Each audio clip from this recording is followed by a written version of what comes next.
Dear listeners, thank you for checking out The Heated Table. While this is the podcast version of the episode, this episode is also available on our YouTube channel titled The Heated Table. There, you can see our reactions and fun visuals as we discuss each webtoon. Thanks for being here, and we hope you enjoy it! Hello everyone, welcome to our very first podcast and episode of The Heated Table.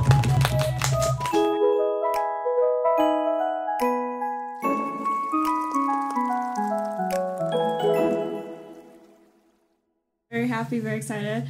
We are your hosts. I'm Ami. I'm Cash. I'm Onion. And we're going to be discussing 3 webtoons that we've all been reading. Heavenly Roommates. Love Advice from the Great Duke. Seasons of Blossom. Yeah, so very exciting. We've all been reading them, and we're now coming together and just filming this podcast to have our first discussion of these webtoons. During these podcasts, we will be... Go read and come back. Yeah, we will be heavily discussing everything, so there will be spoilers. So if you're avoiding spoilers, don't watch until you've read it. Or just watch if you just want to be spoiled. Yeah, that's okay too. I suggested that we all read this one, so I'm going to just talk about, the description, the summary of the webtoon. So Heavenly Roommates is about a rabbit named Myo-young, and she lost her baby to a tiger who promised to protect it. She delves into spiritual training to become divine and create an ideal world, but her resolve weakens with time. Just when she settled for the status quo, the god she serves sends her down back to Earth with an impossible quest, finding the Undambara, which is a mythical flower that will save the human world. Her partner is none other than Hanho, the very tiger responsible for her baby's death. So she's partnered with the tiger that killed her baby in their first life when they were animals on Earth. Will the two enemies set aside their past conflict and rescue humanity? I don't know. Let's discuss it. Okay, so Heavenly Roommates. What were your guys' initial thoughts? It's so unexpectedly funny, but because looking at the art style, I didn't think it would be that funny. But I didn't think it would be funny at all. Wait, yeah, it's funny. Yeah, it's funny. Sorry. I think the characters are kind of, unexpected. Mm-hmm. So, yeah, It is pretty funny. Yeah, can you remind me of the characters? Because it's actually been a while since I've read this. So... I read it, when it was still ongoing. It's the 2 main characters, and then it's their 2 next-door neighbors. Oh yeah, that's right. Yeah. That's right. Yep. So... Those are the main 1, 2, 3, 4 people. Yeah. And then upstairs... Yeah. The other datey person that's coming. So I feel like it's important to cover the gist. So finding the flower is supposed to be the equivalent of her becoming the new Jade Empress. Yeah, that's right. She told the Jade person that she's gonna become the new Jade person, and then that person was like, doesn't that mean that you're hoping I die, right? Yeah, because in order for her to become the new Jade person or whatever, everyone would have to die. Yeah. She's actually really calculated. I think the main character is really calculated. She's smart. I like her. Yeah, I really like the main character. I like all She's the characters. She's kind of scary. I feel like she kind of scares me a little bit. I like her because a tiger, you realize he's kind of an airhead. Yeah. Which kind of pissed me off because I'm like, wow, you killed her kid. Now she has to pretend to like you. I was so mad at him. Because she's calculated. She's doing that willingly. And he's just a ditz. They thought that he was suspicious at one point. Basically, I thought he was a sugar baby. Yeah. That's right. And the other neighbor, when she moved in, she's like, are you a host? Well, low key though, he is a sugar baby though. He is. One of the recent chapters is basically he's spending the night, right? That's right. And she gives him a credit card, maybe? Or some sort of payment, and then you can see his vision. The way the art was done, there's price tags on items. And he's like, oh.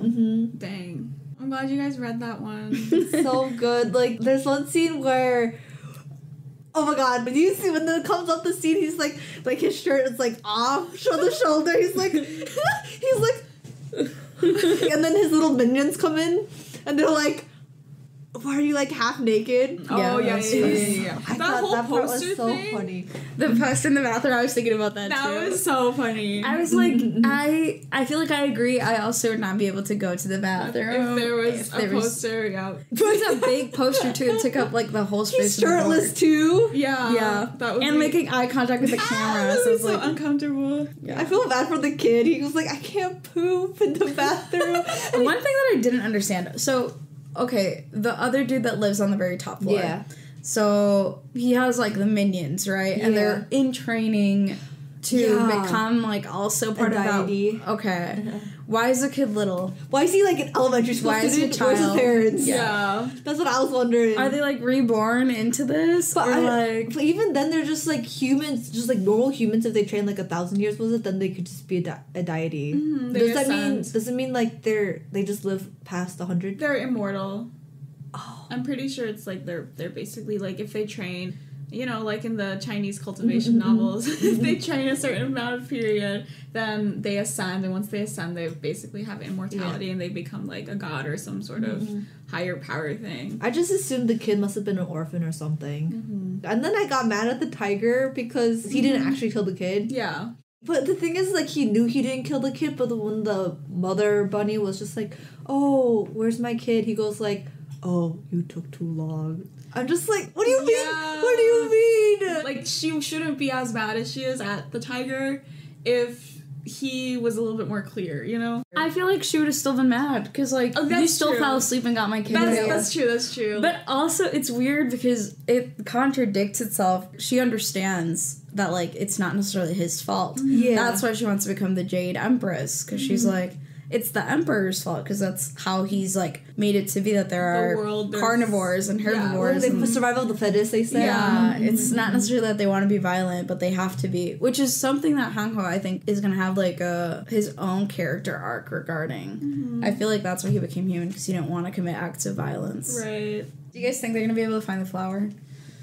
I hope so. Maybe it's not like legit flower, maybe it's like symbolism. I was wondering like why she is so hung up on her trying to be a Jade Emperor, you know? Do you think she has like ulterior motives? Probably. I don't know. It tries to give a sense of like she believes in her. So I'm hoping it's just that. But I wouldn't be surprised if there's something else evil is also going like on. cooking. Did you guys ever read the story Those Who Walked Away from Omelas? I don't think so. Well, it's kind of like a story that talks about how in order for people to be happy, there has to be suffering. Oh, And yeah. I kind of am getting the vibe that this story might be similar. I'm really curious what the author has planned for the ending. Her kid would have died regardless. Right. Yeah. Even if it wasn't like yeah. then and there. And she even said as much. But she only had one survive. That was also kind of true. weird. And also, like, how do we know he's dead? Maybe the emperor killed the kid, or maybe the person who sent the girl down to heaven might have killed the kid. I don't think the kid is really you need to see the body. Yeah, I don't think the kid is dead too. That was my first reaction when I saw that the kid died. Supposedly the fox killed the kid. I'm curious, what if the orange-haired girl that lives next to them, what if she's the fox? Yeah. Because at some point, the dude upstairs was like, she seems like she could also be ascended. And it's interesting because before she thought it was a tiger and she knew it was a tiger and hated the tiger right off the bat. But she kind of likes the girl. So I'm like, what if it ended up being someone you like? Oh, yeah. That, like, killed your kid and now you're friends with them. Now you're friends with them. Oh, no. What would you do? What if, like, okay, I'm not gonna, like, kill your kid, okay? But, like, what if I What would you do? What if I, like, killed your kid, but, like, you didn't know it was me and we Like became, in a like, past good friends? life? Would you know that you killed my kid? Because that would also be fucked Maybe up. I wouldn't know I killed your kid, but Yeah. I know I killed the kid, Oh, okay. I don't know. right? You're also a fox. And I'm a rabbit that's aware that you do hunting. I don't know. Yeah. But I wouldn't want to be friends with you anymore. I don't think I would. Let's say I knew. Would you want me to tell you, or would you not want me to tell you? Oh no! See, this is where like I feel like it all gets philosophical. Of, like, is ignorance bliss? I don't know. I don't know if I would. Because let's say like you're all healed. I feel like if. I feel like if you knew and you were keeping that away from me, and I figured out that you knew. But that's why I don't That's tell the thing anyone. that you figured out. If she took it to her grave, Yeah, like I'm the one who I think knew. I might prefer that. If you ever kill my kid in the future, keep that to yourself. Like, take it to your grave, bro. Mental note. I feel like you don't really come back from that either. Which is kind of weird because the rest of her kids died. But she's really hung up on the one that was eaten. Yeah. So I'm curious as to how the rest of them died. Maybe it was like died at birth. Maybe. Like miscarriage kind of thing. What do you think about the mom of the doctor? The mom was thinking she was like a aspiring actress and she was gonna be in this one film and that film ended up like blowing up. But she got married and have a kid. But then she looks at the kid and be like, oh, because of you, I couldn't become famous like that. Yeah. And she tried to push the kid to become an actress. And then the kid couldn't act. Right. So then she got even like more angry. Yeah. PTSD, man. You know, like parents, the best. But you want the best for your kid. Best for your kid, regardless. but like there's like you want the best for your kid, and then it's like, oh, I want this for my kid because I couldn't have that. Yeah. You know, like I don't think she wants the best for her kid though. That's too. That's not the vibe it gives me. The vibe it gives me is like, you ruined my life. Let me ruin your fix life you now. So you're not a bigger regret than you already are. Oh my god. That's You know what I hate? I hate the dad. The dad made him sign the loan in the kid's name. Yeah. And then now he's like chased by loan sharks, and the dad just committed suicide after. Yeah. It was weird because even like throughout the whole thing, it doesn't seem like he ever had any attachment to his dad. I think I don't like the dad more than the mom. Really? Yeah, because the dad just went like, oh, messed your life. I messed up with your life, and then he like bounced. Yeah. I don't really know how loans work or anything like that. Like the debt, because I'm like, why wouldn't you just keep it under your name? It says no, when someone dies owning a debt, the debt does not go away. Generally, the deceased person's estate is responsible for paying any unpaid debts. Is this in Korea or USA? What? Really? Yeah, most debt will be settled by your estate after you die. Federal student loans are forgiven upon death. Okay. I guess we're lucky, guys. Yeah. If we die, then we don't have student loans anymore. Sometimes this also leaves the surviving family in debt. Seriously. Yeah. Yeah. Anyway, I feel bad for him. He's surprisingly wholesome for like the setup he had. Yeah. Yeah, oh my god. Let's say if your parents died and they have like huge amount of debt that's passed on to you or your surviving. Oh my god, I would be so furious. Yeah. If my husband just yeeted and left me all this debt. That's kind of what happened. Oh. Alright, so now we have moved on to our main course, the entree, which is Seasons of Blossom. Onion suggested that we read this one. It's one of Onion's favorite, I would say, right? Yeah. Favorite webtoons. Can you tell us why it's your favorite? It has so many layers of depth. I think it's the first and only webtoon that has made me cry. Really? Season 2. Yeah, I've never cried. I've never cried over characters. I'll be crying all the time. Yeah, I cry all the time when I read webtoons. What? Yeah, I was like first time crying, specifically on season 2 when it talks about summer season. It was so sad. Is this past chapter 36? Because I'm on chapter 36. Past chapter 36. Okay, It's at like the end of season 2, you will be crying. Oh, okay. Yeah. Because right now, I don't like it. I'm sorry. I mean, right now, I don't like it. I'm sorry, Onion. I don't like it. I don't like it at all. I would probably drop it if I was just reading it by myself. Wow, you feel really strongly about your dislike towards it, though. Yeah, it's because I don't really like romance. I can't read, like, strictly romance. It's not even, like, funny either to me. The main character, I didn't like her from the beginning, Bomi. I don't like Bomi Yoon. well, the thing is that season 1 is my least favorite though. Yeah, so, I mean, I'll keep reading it, obviously, but everything happened because she lied.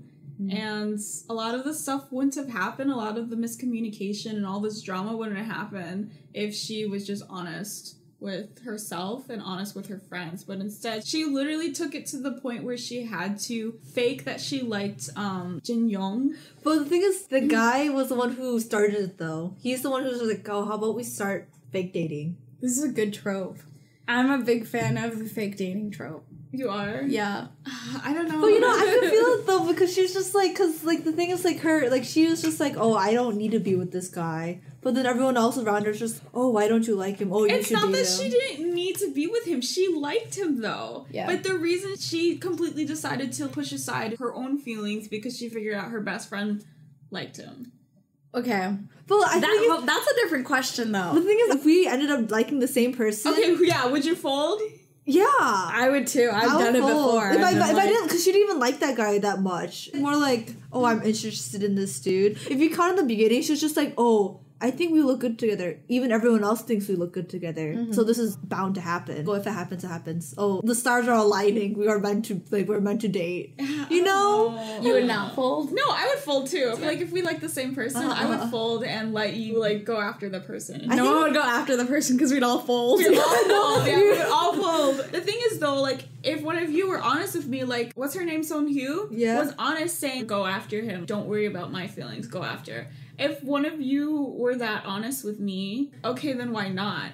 But they both wouldn't fold. Then it just spun out of control. You know what I blame blame though? I blame the bun-haired girl because she's pushing her, saying, "Well, who do you like? Who do you like? Let us know. Let us know." I was just gonna say, did we go over what the story is about, or did we just start? Okay, do you want to explain? Okay, so first season is about a girl and. She kind of like this guy, but not kind of. It's like when you're. You know what? I'll pull up receipts. No, because I don't. And then. But go on. And then she lied about liking this one dude, and then she got into a fake relationship into this one dude, and then it spiraled out of control. Yes. The Seasons of Blossom overall is the 4 seasons, right? Yeah. Somehow the names interlap. So Bomi means spring. That's as much as I know. Yeah. And you're following her, basically. But then, as you go on each season, it's related to a different kind of cast. Yeah. But they somehow relate. So I feel like this one's really about interpersonal relationships. And you'll see the depth of it in the second season. Okay. Because the second season is focused on Jaemin and basically his childhood trauma. So basically, as you go along, you'll kind of see how it affects other people, and it's really sad because it's a sad topic. I feel like they do it really well, though. That's what I thought when I first read it. I was like, this is so well done, like how it was portrayed and stuff. What I think is happening, though, I feel like the first season is like a sink and hook. Like, I feel like they're fishing for readers, and none of them are expecting what they're about to get in the second season. That's what I thought too, yeah. But because the most popular genre, it might not be true, but I feel like the most popular genre of Webtoons is romance. Yeah. The author knew that and was like, you know what? They won't expect what I'm about to give them, but like, here we go. I think what I liked when I reread it, I could see all the previous characters, future characters that are appearing in future seasons are in this. Yeah, I'll continue reading it because obviously you two really liked it. I wasn't reading it for this podcast, then I would have dropped it. My heart sank when I asked you how it was. You were like, that's good. Yeah. I was like, what do you mean? Because what do you mean? It kind of is. Mid. It kind of is. Like, I agree. If you're somebody who doesn't really like romance stories, it's hard for me to read about high schoolers because I'm not in high school anymore, you know? So much petty, drama, immature things. And like, I was a communications major. My brain is like, this would be so solved if they had like better interpersonal relationships and better interpersonal communication and just like be more direct kind of thing, you know? Let's talk about communication. Okay. Actually, on that note, because I thought it was interesting. So in the story, she's kind of pretending she's a perfect girl. Like, first season. Specifically talking about Bomi. And she's realizing that she acts differently around Jin Young, which is the dude she's fake dating. Yes. And she's like, what does this mean? I'm curious. Have you guys experienced that? What do you think it means? Is it really that relevant? I think it is. As I was reading it, I was like, oh, I see what they're doing here. I thought it would start turning into a story about her finding her true self through the lens of her fake dating this guy. Because, you know, when she's with him, she's a completely different person than what she kind of expects of herself and what others expect of her too. And she's trying to live up to what everyone else's expectations are of her to the point where she kind of forgot who she was. Even though like the way they started dating, it was a lie and I just don't agree with it. I'm glad that was the good thing that came out of it. I'm gonna have to disagree. Really? What do you mean? I don't think she's fake, right? I think she knows her boundaries and knows when to say no or when to speak up. I think she's actually not a fake character. I thought she was like actually like genuinely nice. I guess like in one sense she does like let people overstep boundaries in the sense they say things to her, but only when it applies to her, she's just like, okay, I'm fine with you stepping over me and stuff. But if you do that to other people that are close to me, then that's when I draw the line. Yeah. Me calling her fake wasn't because she wasn't a nice person. I think she's genuinely a nice person. She's trying to be the bigger person in most situations. But she's fake because she is playing a persona. It is. That makes her feel uncomfortable. People are stepping on her, and she's kind of okay with that, but it does make her feel uncomfortable. Yeah. I don't think she would have been able to have a relationship with anyone if she hadn't started fake dating him, because through the fake dating, she was like, I don't actually really care what he thinks about me. He was weird enough, and their dynamic was interesting enough, where not only did she feel comfortable being herself, but she was kind of loud about it. I guess the other person has to be the one to make the moves, or we have to have that personality to like approach her and stuff. You know, I was really upset around chapter 20 when oh my goodness, in chapter 20 Jin Yong, he was like, I think we should break up, we should end this. You know, the rumors spread that they no longer are dating. Yeah. She started getting a little upset that he broke up with her, even though they were fake dating the whole time. But then the thing is, like, she thought that he liked I thought he liked me. It's like, how are you so full of yourself, girl? You're so full of yourself. She caught herself. No, you're so full of yourself at that point to be like, oh, I'm actually offended because we're only fake dating, and I thought he liked me. No, girl, you were fake dating from the beginning. But also, this is like the most popular girl in school.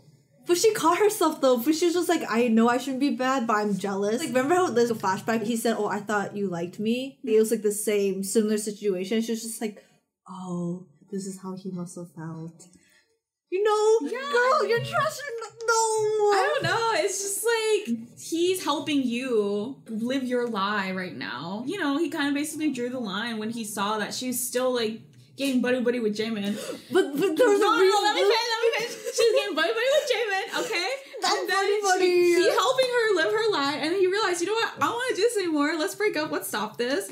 And then she's like, oh, I'm upset because I thought you liked me. But I think he only broke up because he thought that she still liked him.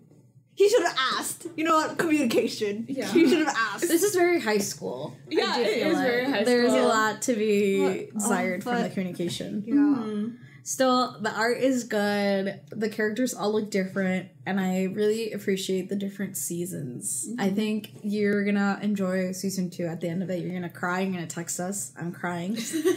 And I'm actually really enjoying being up to date with this webtoon. I do look forward to reading the newest chapter, and I'm really interested in seeing the dynamic that comes about, because the main character in this newest season is very different from Bomi. It gets interesting because you're kind of following the main cast. It's like the same universe. Yeah, you know, like now that that's being popular, but this is like even the same families. Yeah, I'm gonna be sad when it ends. I don't know, I get really attached to the characters, which is why I end up crying in a lot of webtoons. But this one, you just have seen so many sides of them with their families, and I'm like, dang, I don't want it to end. Oh my god, but this is the only note I wrote for this podcast, and it just says, Season of Blossom. The extra after the finale episode twists the knife. You know, like when this one stabs and they twist the knife. Thoughtfully, though. Yeah. That's all I wrote. But I'm glad that it happened as it did, and it wasn't like a happy ending. Like, I don't know. Well, it's not ever gonna be, you know. Yeah. I think it's well done, though. That's a hard topic to cover, and it makes me wonder what sort of relationship the author has with that experience. Yeah. I think season 1 was like more the cliche, and then season 2 and 3 is more like realistic kind of thing. It makes me curious about what the author has lived through. Yeah. But well, I'm excited to read it. But again, it sounds so forced. No, I'm so furious. I can't understand why you're so like nonchalant. Like when I said it, like she cried, I went, yes, cry with me. And then I was expecting all of you guys to be like on the same boat, but you're like, well, they haven't gone there. Yeah, that's true. Yeah. So I will continue reading it. Thank you for convincing me to continue reading Thank God, please. But yeah, I'm just saying I would have dropped it probably after not even. I probably wouldn't even finish season 1. Okay, well, that's a good entree. Yeah, good job, guys. Yeah. All right, so let's move on to dessert. So we're gonna tackle our dessert. So this one has 1.3 million subscribers. It's called Love Advice from the Great Duke. And I feel like, considering it as love advice in the beginning, it's really not a romance. The summary: the girl of your dreams barely knows you exist. Your friends can't help. Your family is clueless, so where do you turn for love advice? Who can provide with that essential experience for the lovelorn? If you're an average, everyday teenager, Paul, you summon a powerful demon from the deep in the recesses of hell, and frankly, hope for the best. Basically, it's about this dude, Paul, who's the main character. He decides he wants to try to conquest a girl named Elena. To help him, he summons a demon. I absolutely love this series. When it first came out, I started following it. I was a very early reader. And right away, I think there was only like maybe 10 to 15 episodes out. And right away, I was just like, I need everyone to read this with me. It's so funny. The comedy in it is so simple, but it's just so hilarious. It's so good. And then the story, you think it's going in one direction, and then it completely takes a different turn. You're just like, wait, what the heck am I reading? I like how you give more depth to Paul's character too, how Paul wasn't just like a love-stricken guy. Yeah. Like, he was like cursed with love, you know? I have to like stare at the still images when it's just their faces, because I'm just like, this is so funny. good. There's a lot of good visual humor. I was thinking about why is it so funny? And I think part of it is because every character is relatable. That is One so- way or another, you're like, LMAO, same. I would also be looking at the camera directly, like The Office, you know, like, what is this? I felt that with Juliet from season 1, especially when the hands carry her for the rehearsal. She was like, "Oh my god, gross! Get them off of me." Julia is Paul's sister, and Paul, in trying to figure out how to summon a demon, also managed to get some like magical abilities, like growing hands and like using them with things. Who's your favorite character from The whole series? this webtoon? Yeah, I really like Juliet because I just feel so bad for her. She literally dragged into this because of her brother.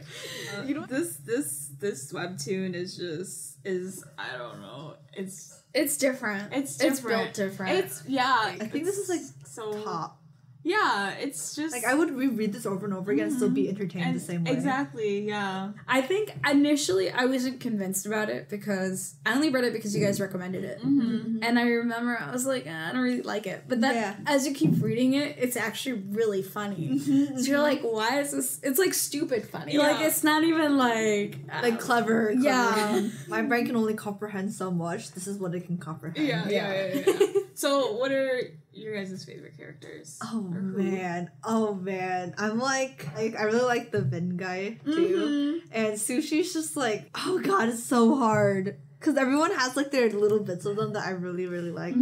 I guess I could say who I like the least. It's like Paul's one of them.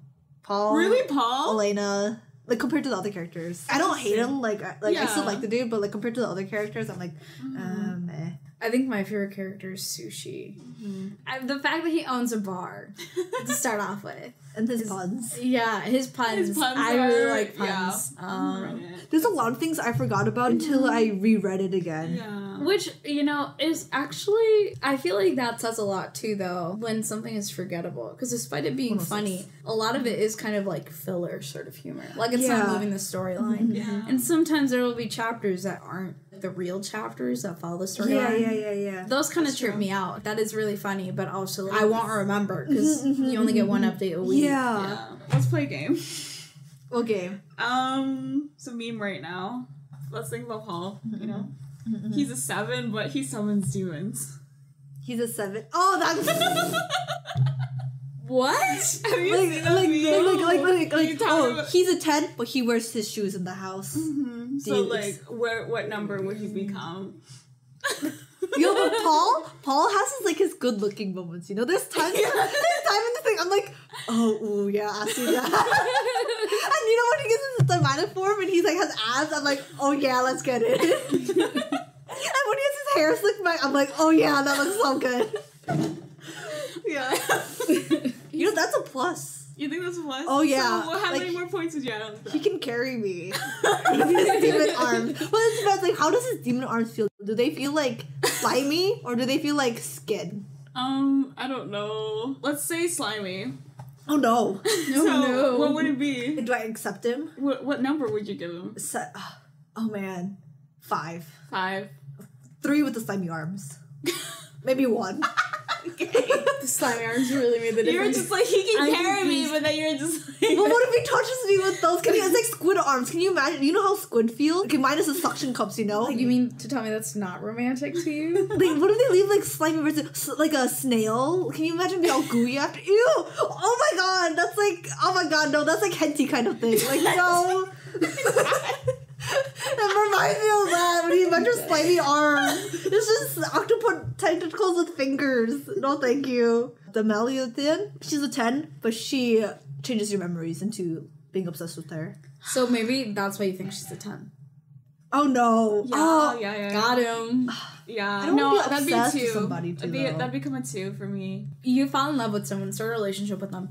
You know they can basically alter your memories and your feelings towards them. Yeah. It's like, does that feel like a healthy, stable No. relationship? No. Red flags right there. Red flags right I feel away. like every relationship, it's okay for them to have turbulence in them. Yeah, it helps grow the relationship. I don't know if I would be able to trust them. Like, Yeah, even yeah, if they said they didn't alter my memories, and I obviously, like, would have no memory of them altering my memories. I'm so surprised Paul's so chill. Yeah. What if you found out? Would you still be in love with them? He's like, Re-falling in love. yeah. Probably not. I don't think so. Instant turn off for me. Yeah. It'd be very hard. It's like dating a really good, like, gaslighter. Okay, he's a 2, Astaroth, but he does house chores. Dude, I don't understand this meme. What is happening? Is it like the 2 plus whatever this thing is equals 2? No. So, like, he's a 2, like, in looks. He's a 2, but he does house chores. Is that what makes him more worth considering? attractive? Azeroth is a 10. Have you seen his human form? Oh my god, he's like, what do they call him, daddy? Oh yeah. Like, I don't use the term daddy because that's kind of weird, you know? Azeroth is daddy. Like, even his skeleton form, I can get with that, you know? Okay, I'm not opposed to Azeroth. Right? I think I like Azeroth looks better than Paul's. If I was to be making out with either Astaroth or Sushi, I'd rather do it with Astaroth. Oh my god, I was afraid you were gonna say sushi. No. No, sushi has a mask though, so you're not literally kissing like fish lips. Okay, that is weird. Yeah. That's weird. So, what does he look like? Oh, that's true. I want to know. He does really good house chores. He can summon minions to do the house That's chores. true, that's true. So I guess, what would your number be then? Let's just say solely on the look department. But you know, there's like a thing with facial hair. You make out with someone with like facial hair and you get like rash. He's a silky smooth skeleton. Oh yeah, like skeleton form. I'll be like, kiss me in your skeleton form. Just real quick. Demon form, he's a 3, but he does house chores. But 5 is like average. He's below average. In his demon form? He's like a 6. 8? Do you think he's a 6 in his demon form? 8. I think he's 8 all rounder. Okay. Wow. He's so good looking. Okay, that's fine. I want to say he's good looking, but like he has a personality. Okay. He's a personality. Like, it's not you, it's me. I guess his looks and like you see in drawings, I can see that. But if I saw him in real life, okay, yeah, I agree. A 3. Maybe. Yeah, I feel like he'd be gnarly. Drawings is deceptive. He's a 3, but he supports me in making my dreams come true. Yeah, he's very supportive. Well, you know? mostly because I summoned him. So Yeah, it's under yeah, contract, yeah. but I feel like that counts. Mm-hmm. How about Juliet? Juliet's a 10, Julia is a 10. but Yeah. she has a laser beam. Laser bomb. She blows up that toilet, man. Farts, house gone. And you're sleeping next to her, right? Oh, and she's no. like, I need a gas out. Boom, your house is gone in the middle of the night. I'm sorry, Juliet. You're like best homegirl, but if I'm gonna die that night just to be with you, then unfortunately I would have to give her maybe a 5. You know, So I really won't like die. the girl characters here, a lot of them. But some of the male characters I feel like, could do without you. Like which ones? Thetis. I literally have very little recollection of him. I don't even remember if he did anything that. Oh no, even significant Julia to- says like you cease to exist to me. Yeah. So I'm like, same. Yeah. Peace out, man. Okay, can we talk about the art style and just the color scheme? It's so subtle and simple, but it's so detailed at the same time. Right? You know how artists their art changes or improves? I feel like it didn't improve in sense. It's just like there's more stuff added to the characters. Mhm. the colors are pretty muted, but Uh-huh. it kind of puts the focus back on the text. Because sometimes some parts of it can be pretty text-y. Text heavy.